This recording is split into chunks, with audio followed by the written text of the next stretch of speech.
আজকে আমি তোমাদের সঙ্গে শেয়ার করব চিকেন চাপ রেসিপি, যেটা কিন্তু বিরিয়ানির সাথে দারুণভাবে যায়।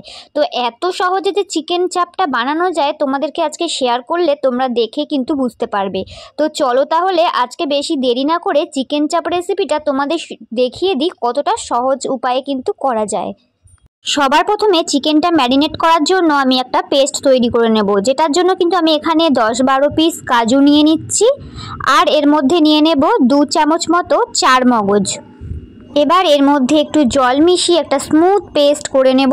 আর তোমরা চাইলে কিন্তু এর মধ্যে পোস্তটাও একসঙ্গে বেটে নিতে পারো, যেহেতু পোস্তটা মিক্সিং জারে খুব একটা ভালো পেস্ট হয় না, সে কারণে কিন্তু পোস্তটা আমি আলাদা করে শিলে বেটে নিচ্ছি। আমি এখানে 2 চামচ পোস্ত বেটে নেব। তোমরা চাইলে কিন্তু একেবারে কিন্তু কাজুর সঙ্গেও কিন্তু পোস্তটা বেটে নিতে পারো।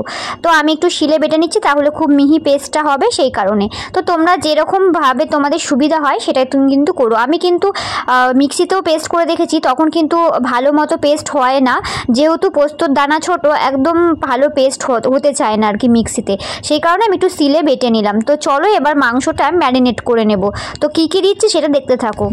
তো এখানে কিন্তু 750 গ্রাম চিকেন রয়েছে, আর চিকেনটা ম্যারিনেট করে নিচ্ছি। প্রথমে কিন্তু কাঁচা লঙ্কা আর পেঁয়াজ বাটা দিয়ে দিচ্ছি 2 থেকে আড়াই চামচ মতো। আর হ্যাঁ, চাপের চিকেনটা কিন্তু একটু বড় সাইজও তোমরা রাখতে পারো, আমার চিকেনের সাইজগুলো একটু ছোট হয়ে গিয়েছিল।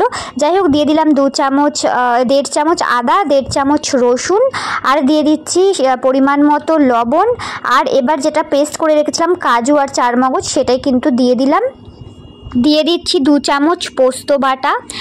চিকেন চাপের এই ম্যারিনেশনটাই কিন্তু মেন, তারপর কিন্তু কোনো ঝামেলাই নেই রান্নাটা করা। যাই হোক, তো চলো এবার দেখতে থাকো। এবারে কিন্তু দিয়ে দিচ্ছি এর মধ্যে কেওড়া জল আমি দিয়ে দিলাম এখানে, চামচ মেপে তোমরা দেবে। তো এখানে দিয়ে দিচ্ছি দেখো 2 চামচ মতো কেওড়া জল, আর দিয়ে দিচ্ছি গোলাপ জল। এখানে গোলাপ জল দিয়ে দিচ্ছি 1 চামচ মতো। তো এবার কিন্তু মাংসটা ম্যারিনেট করব, তার আগে কিন্তু দিতে হবে এখানে কাশ্মীরি লঙ্কার গুঁড়ো। একটু কালারটা সুন্দর আসার জন্য কিন্তু আমি এখানে কাশ্মীরি লঙ্কাটা ব্যবহার করছি, আর ঝালের জন্য একটু শুকনো লঙ্কা ব্যবহার করছি। কাশ্মীরি লঙ্কা দেওয়ার পর আমি এখানে গোলমরিচ গুঁড়ো দিয়ে দিচ্ছি, গোলমরিচের ঝালটাও কিন্তু খুব ভালো হয়। তারপর দিয়ে দিচ্ছি একটু শুকনো লঙ্কার গুঁড়ো, এটাতে কিন্তু একটু ঝাল হবে। মানে আমি কাঁচা লঙ্কার পেস্টও দিয়েছি, গোলমরিচও দিয়েছি, আর শুকনো লঙ্কার গুঁড়োও দিয়েছি। আর দিয়ে দিলাম সামান্য একটুখানি বিরিয়ানি মশলা আর একটু সর্ষের তেল। এবার কিন্তু মাংসটাকে খুব ভালো মতো ম্যারিনেট করে নেব। আর হ্যাঁ, তোমাদের বলি, তোমরা কিন্তু ঝালটা নিজেদের স্বাদ অনুসারে ব্যবহার করতে পারো। গোলমরিচ গুঁড়োটা দিলেও হয়, আর শুকনো লঙ্কাটা দিলেও হয়, যে কোনো একটা দিলেও হয়, আমি দুটোই দিয়েছি। এবার এর মধ্যে কিছুটা ফেটিয়ে রাখা টক দই দিয়ে দিলাম। টক দইটা কিন্তু মাস্ট, এটা কিন্তু লাগবেই। তো তারপর দেখো এখন কিন্তু ম্যারিনেট করে নিচ্ছি। ম্যারিনেট করে এবার রেখে দেবো আধ ঘন্টা ফ্রিজে। তো তোমাদের কাছে যদি সময় থাকে তাহলে কিন্তু 1 ঘন্টা এটাকে ম্যারিনেট করে রেখে দিতে পারো। বেশি ম্যারিনেট করে রাখলেই কিন্তু খুব ভালো হবে। তো চলো আধ ঘন্টা ম্যারিনেট করে রাখার পর তারপরে আসছি। তো আধ ঘন্টা পর নামিয়ে নিয়েছি ফ্রিজ থেকে, দেখতেই পাচ্ছ। এবার কিন্তু এর মধ্যে অ্যাড করছি 1 চামচ এখানে ছাতু ব্যবহার করছি। তোমাদের কাছে যদি ছাতুটা না থাকে তাহলে কিন্তু বেসন শুকনো খোলায় একটু ভেজে নিয়ে তারপর কিন্তু এখানে ইউজ করতে পারো। আর দিয়ে দিচ্ছি 1 চামচ মতো গুঁড়ো দুধ, তোমরা কিন্তু দুধ না থাকলে খোয়া ক্ষীরও দিতে পারো।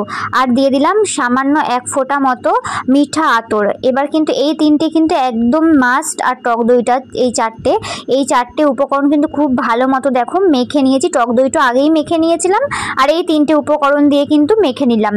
তোমাদের কাছে ছাতু না থাকলে বেসনটা তোমরা ইউজ করতে পারো। আর যদি খোয়া ক্ষীর দাও তাহলে আর দুধটা দেওয়ার দরকার নেই, যেহেতু আমার কাছে খোয়া ক্ষীর ছিল না, তাই কিন্তু গুঁড়ো দুধটা ব্যবহার করেছি। তো চলো, এখানে তো মাখা হয়ে গেছে, মেখে নেওয়া হয়ে গেছে। এবার রান্নাটা শুরু করব।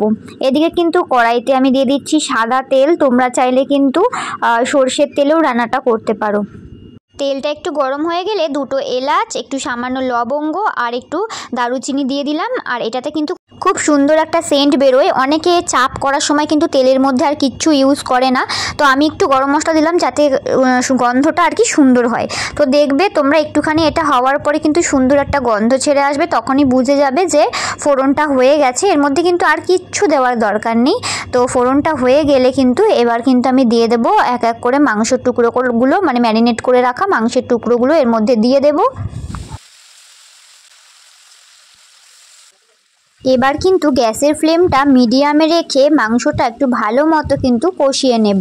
আর হ্যাঁ, মাংসটা কষানোর সময় কিন্তু গ্যাসের ফ্লেমটা মিডিয়ামে রাখতে হবে, বেশি হাই ফ্লেমে করলে মাংসটা নিচে লেগে যাবে। যেহেতু এখানে কাজু বাদাম দেওয়া রয়েছে, কাজু বাদাম চারমগজ দেওয়াতে কিন্তু নিচে একটু ধরে যেতে পারে, সেই কারণে কিন্তু গ্যাসের ফ্লেমটা বুঝে তারপরে কিন্তু আস্তে আস্তে কষাতে থাকতে হবে। তো দেখো কিছুক্ষণ কষানোর পর কিন্তু গ্রেভিটা কত সুন্দরভাবে হয়ে এসছে আর জল ছেড়ে এসছে, যেহেতু টক দই দেওয়া আছে। তো সুন্দরভাবে এখানে যখন কষানো অনেকটা হয়ে এসছে, তেল ছেড়ে এসছে, এই পর্যায়ে কিন্তু আমি দিয়ে দেব জল।